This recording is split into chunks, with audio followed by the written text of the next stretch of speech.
नमस्कार, स्वागत है आपका हरियाणा न्यूज 24 पर। मैं हूं प्रिंस लांबा। हरियाणा प्रदेश के अंदर इस समय राजनीतिक उथल पुथल मची हुई है, राजनीतिक घमासान मचा हुआ है और बीजेपी के अंदर भी अलग ही कलह देखने को मिल रहा है। जहां एक तरफ राव इंद्रजीत सिंह ने एक बार फिर से बड़ा दांव चलते हुए अपनी ताकत दिखाने का काम कर दिया, अपनी पावर का एहसास भाजपा को करवाते हुए बीजेपी की बोलती बंद करने का काम कर दिया, तो वहीं दूसरी तरफ राव इंद्रजीत सिंह के एक बुलावे पर हरियाणा प्रदेश के 12 विधायक इकट्ठे हो गए। 12 विधायक राव इंद्रजीत सिंह की बेटी आरती राव के सरकारी आवास चंडीगढ़ पर डिनर के लिए पहुंच गए। तो इस खबर के बाहर आने के बाद बीजेपी में भी टेंशन बढ़ चुकी है, बीजेपी में भी जो है माहौल गर्मा चुका है। अब वो कौन से 12 विधायक हैं जो राव इंद्रजीत सिंह के एक बुलावे पर उनकी बेटी हरियाणा सरकार में मंत्री अटेली से विधायक आरती राव के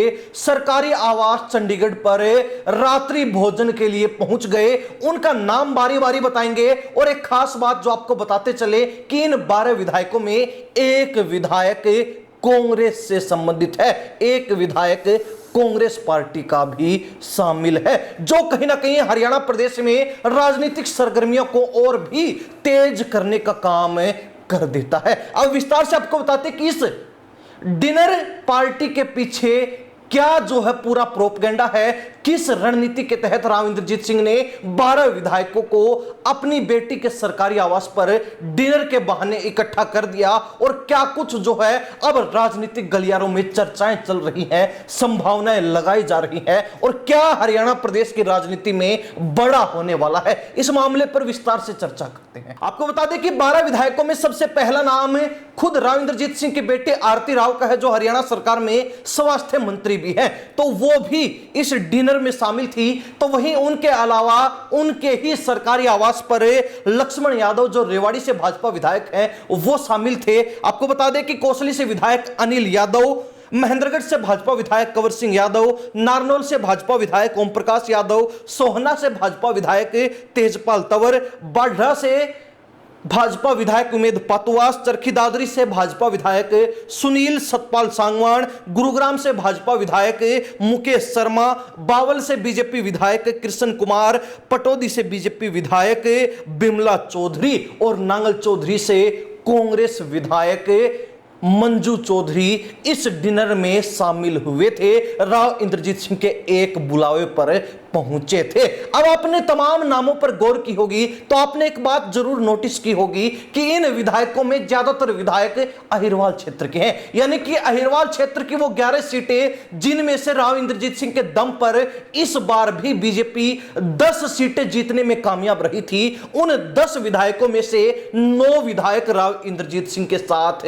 डिनर कर रहे थे, यानी कि एक सीट जो बादशाहपुर की है, जहां से राव नरबीर सिंह विधायक हैं, जो कि राव इंद्रजीत सिंह के कट्टर विरोधी नेता माने जाते हैं, जिनके बीच कभी भी नहीं जमती है, जिन दो नेताओं के बीच राजनीतिक विवाद लंबे समय से चला रहा है। एक राव नरबीर सिंह को छोड़कर, बादशाहपुर सीट को छोड़कर तमाम अहिरवाल क्षेत्र की सीटों पर चाहे वो पक्ष के विधायक हैं चाहे वो विपक्ष के विधायक हैं, सभी राव इंद्रजीत सिंह के साथ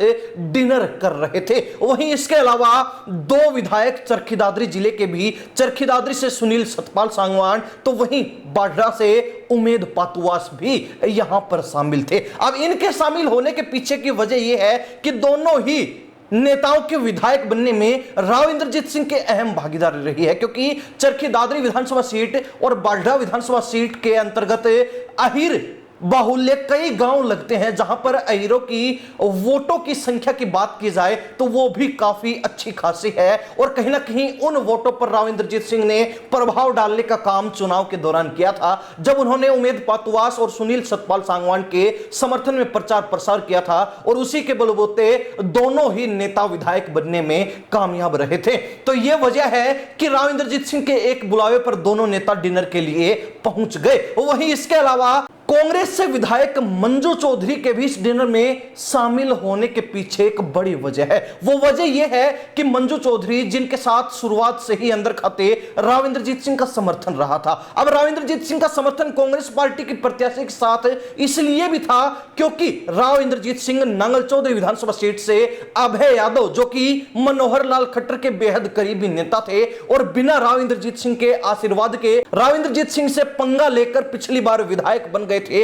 और फिर राव इंद्रजीत सिंह के ऐतराज के बावजूद भी जब हरियाणा सरकार में फेरबदल हुआ और मनोहर लाल खट्टर की जगह नायब सैनी को मुख्यमंत्री बनाया गया था, तो नायब सैनी के पहले मंत्रिमंडल में उनको मंत्री भी बना दिया गया था। राव इंद्रजीत सिंह को यह बात हजम नहीं हो रही थी, खटक रही थी, और यही अपनी खटक और अभय यादव की रड़क निकालने के लिए राव इंद्रजीत सिंह ने अंदर खाते नांगल चौधरी सीट पर कांग्रेस की प्रत्याशी मंजू चौधरी का समर्थन किया था। कहीं ना कहीं राव इंद्रजीत सिंह के जो समर्थक थे वो मंजू चौधरी के लिए काम करने का काम कर रहे थे, और यह बात अभय यादव ने भी खुलासे के तौर पर कही थी। और इसी की वजह से, यानी कि राव इंद्रजीत सिंह के समर्थन से मंजू चौधरी, जो कांग्रेस की प्रत्याशी थी, वो नांगल चौधरी में जीत दर्ज करने में कामयाब रही थी। और कहीं ना कहीं मंजू चौधरी ने भी यह बात स्वीकार की थी कि राव इंद्रजीत सिंह का उनकी जीत में बड़ा योगदान है, विशेष सहयोग रहा है। और यही वजह है कि राव इंद्रजीत सिंह के बुलावे पर कांग्रेस की विधायक भी डिनर करने के लिए पहुंच गई। इसके अलावा अहिरवाल क्षेत्र के तमाम भाजपा विधायक राव नरबीर सिंह को छोड़कर इस डिनर में मौजूद थे। तो यह अंदाजा लगाया जा रहा है कि तमाम अहिरवाल क्षेत्र के विधायकों को एकजुट करके राव इंद्रजीत सिंह बीजेपी को अपनी ताकत का अंदाजा लगाने का मौका दे रहे हैं कि उनमें अभी भी कितनी ताकत बची है, कितनी जान बची है। तो साथ ही उन्होंने 2 चरखी दादरी के विधायकों को भी अपनी इस बेड़े में शामिल कर लिया, जिसके बाद बीजेपी के अंदर भी अब हलचल मच चुकी है, बीजेपी के अंदर भी खलबली मच चुकी है। क्योंकि बीजेपी, जिसने लगातार राव इंद्रजीत सिंह को कई मौकों पर नजरअंदाज किया है, अब राव इंद्रजीत सिंह उसी नजरअंदाजी का शिकार आगे नहीं बनना चाहते हैं, और इसीलिए वो बीजेपी के सामने अपनी ताकत का प्रदर्शन कर रहे हैं कि उनमें जान बाकी है। और कहीं ना कहीं लगातार तीसरी बार हरियाणा प्रदेश में बीजेपी सत्ता में आई है, तो उसके पीछे सबसे बड़ा हाथ उन्हीं का है, यानी कि राव इंद्रजीत सिंह का है, अहिरवाल क्षेत्र का है। हालांकि आपको ध्यान होगा कि पिछले दिनों जब रेवाड़ी में भाजपा की रैली थी, उस समय राव इंद्रजीत सिंह ने भरे मंच से 2 टूक शब्दों में खुद मुख्यमंत्री नायब सैनी के सामने यह बात कह दी थी कि अहिरवाल क्षेत्र ने लगातार 3 बार हरियाणा में बीजेपी की सरकार बनवाई है, हमारा हक बनता है हमारे सभी कामों को सिरे चढ़ाया जाए, हमारे हर काम को महत्व और तवज्जो दी जाए। इसके बाद मुख्यमंत्री नायब सैनी ने भी राव इंद्रजीत सिंह की इस बात पर पलटवार किया था, राव इंद्रजीत सिंह को मुंह तोड़ जवाब दिया था कि सरकार जो है किसी जाति विशेष के नहीं, हरियाणा प्रदेश के 3.25 करोड़ लोगों की है, यानी कि सरकार हर व्यक्ति का, हर क्षेत्र का, हर जाति बिरादरी का, हर समाज का समान विकास करेगी, किसी जाति विशेष को तवज्जो नहीं देगी। जिसके बाद से ही सियासी गलियारे में चर्चा शुरू हो गई थी कि राव इंद्रजीत सिंह और मुख्यमंत्री नायब सैनी के बीच फिलहाल टकराव बढ़ चुका है, टकराव की स्थिति माहौल बन चुका है, और राव इंद्रजीत सिंह और नायब सैनी के बीच भी फिलहाल विवाद बढ़ता देख ठन चुकी है। और राव इंद्रजीत सिंह ने अब मुख्यमंत्री नायब सैनी को, जिस तरीके से उन्होंने राव की बात को नजरअंदाज किया था, तो उस नजरअंदाजी से खफा होकर अपनी ताकत दिखा दी है कि उनके बिना मुख्यमंत्री नायब सैनी भी कुछ नहीं है और बीजेपी भी हरियाणा प्रदेश में कुछ नहीं है। हालांकि इसके पीछे दूसरी संभावना जो इस डिनर डिप्लोमेसी की जताई जा रही है, वो ये कि राजनीतिक जानकारों का स्पष्ट कहना है, राव इंद्रजीत सिंह अहिरवाल क्षेत्र के सभी विधायकों को एकजुट करना चाहते हैं, उनकी एकता, उनका एकता सरकार के सामने दिखाना चाहते हैं कि अहिरवाल क्षेत्र का हर विधायक राव इंद्रजीत सिंह और उनकी बेटी आरती राव के साथ है, और अहिरवाल क्षेत्र का हर विधायक ये चाहता है कि बीजेपी इस क्षेत्र पर ज्यादा ध्यान दे, ज्यादा फोकस करे, अहिरवाल क्षेत्र को ज्यादा तवज्जो दे, और यहां के हर काम को, जो भी मांग सरकार के सामने रखी जाती है, उसको तवज्जो देकर सिरे चढ़ाया जाए, जल्द से जल्द पूरा करके सिरे चढ़ा दिया जाए, अन्यथा कहीं ना कहीं आने वाले दिनों में सरकार को यह महंगा पड़ सकता है। इस क्षेत्र के साथ नजरअंदाजी सरकार को भारी पड़ सकती है और सरकार को इसका खामियाजा भी भुगतना पड़ सकता है। तीसरी संभावना इस डिनर डिप्लोमेसी के पीछे यह जताई जा रही है कि राव इंद्रजीत सिंह, जिन्होंने पिछले दिनों एक इंटरव्यू में कहा था कि वो ना राज्यसभा सांसद बनना चाहते ना गवर्नर बनना चाहते, यानी कि जो अस्क्रिय राजनीति है उसमें राव इंद्रजीत सिंह नहीं जाना चाहते। वो जब तक रहेंगे, जब तक राजनीति करेंगे, सक्रिय राजनीति ही करेंगे और अभी 2029 की चुनावी लड़ाई उनकी राह देख रही है और कहीं ना कहीं 2029 में उनकी चुनाव लड़ने की भागीदारी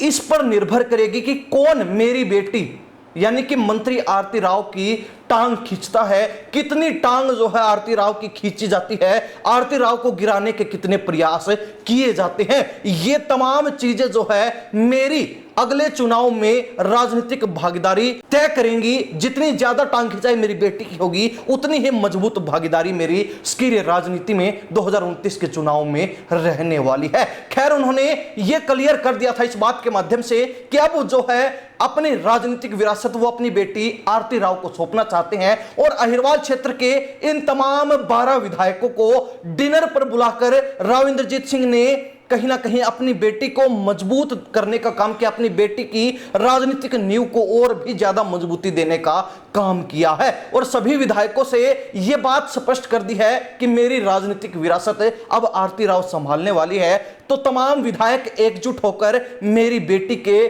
साथ मिलकर इस क्षेत्र के विकास को, इस क्षेत्र के कार्यों को सिरे चढ़ाएं, मेरी छतरी के नीचे एकजुट होकर रहे, तभी जो है ये क्षेत्र आगे बढ़ पाएगा और हमारे कामों को नजरअंदाज बीजेपी सरकार नहीं कर पाएगी। हालांकि एक तरफ संभावना यह भी लगाई जा रही है कि राव इंद्रजीत सिंह बीजेपी से बगावत कर सकते हैं, लेकिन अभी तक ऐसा कुछ देखने को मिला नहीं है। इतना जरूर है कि राव इंद्रजीत सिंह की जब से डिनर की यह बात बाहर आई है, यानी कि जो सीक्रेट डिनर राव इंद्रजीत सिंह और उनकी बेटी आरती राव का 12 विधायकों के साथ, 11 विधायकों के साथ हुआ है, उसके बाद से बीजेपी के अंदर जरूर खलबली मची है। बीजेपी जरूर टेंशन में आ चुकी है कि कहीं राव इंद्रजीत सिंह कुछ बड़ा गेम प्लान तो नहीं कर रहे हैं, कुछ बड़ी रणनीति तो नहीं बना रहे हैं, कहीं बीजेपी को बड़ा झटका देने की फिराक में तो नहीं है। खैर, सबसे ज्यादा जो राजनीतिक जानकारों ने मजबूती से पक्ष रखा वो इस बात का समर्थन करते हैं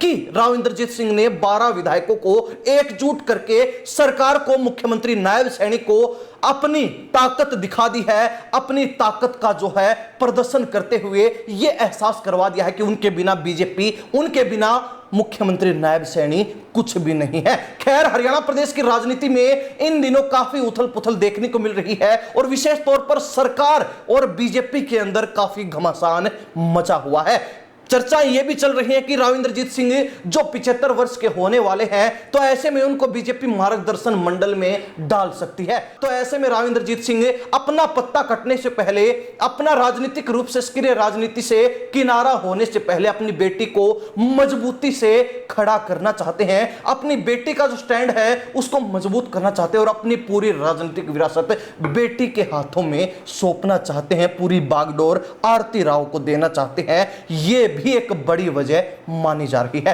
हरियाणा प्रदेश की जनता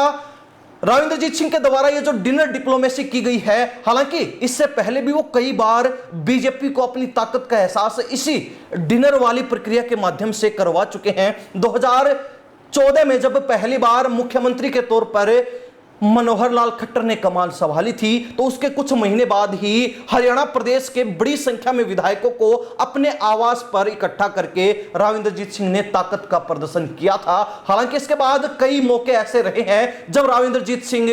तमाम हरियाणा प्रदेश के विधायकों को अपने आवास पर डिनर के बहाने बुलाते रहे हैं, इकट्ठा करते रहे हैं और बीजेपी को अपनी ताकत का एहसास करवाते रहे हैं। और ऐसे में अब एक बार फिर 12 विधायकों को एकजुट करके राव इंद्रजीत सिंह ने यह बीजेपी को एहसास करवा दिया कि उनकी बातों को अगर तवज्जो नहीं दी गई, उनकी बातों को अगर महत्व नहीं दिया गया, अहिरवाल क्षेत्र के साथ अगर बीजेपी ने धोखाधड़ी की, राव इंद्रजीत सिंह और राव इंद्रजीत सिंह की बेटी के साथ अगर कुछ भी गड़बड़ी की गई तो बीजेपी की खैर नहीं है। बीजेपी के साथ गड़बड़ झाला हो सकता है, बड़ा घपला हो सकता है। हरियाणा प्रदेश की जनता तमाम मामलों को लेकर, तमाम बातों को लेकर क्या अपनी राय रखती है, कमेंट के माध्यम से जरूर लिख दीजिए। इन्हीं सब बातों के साथ प्रिंस लांबा, हरियाणा न्यूज़ 24। नमस्कार, जय हिंद।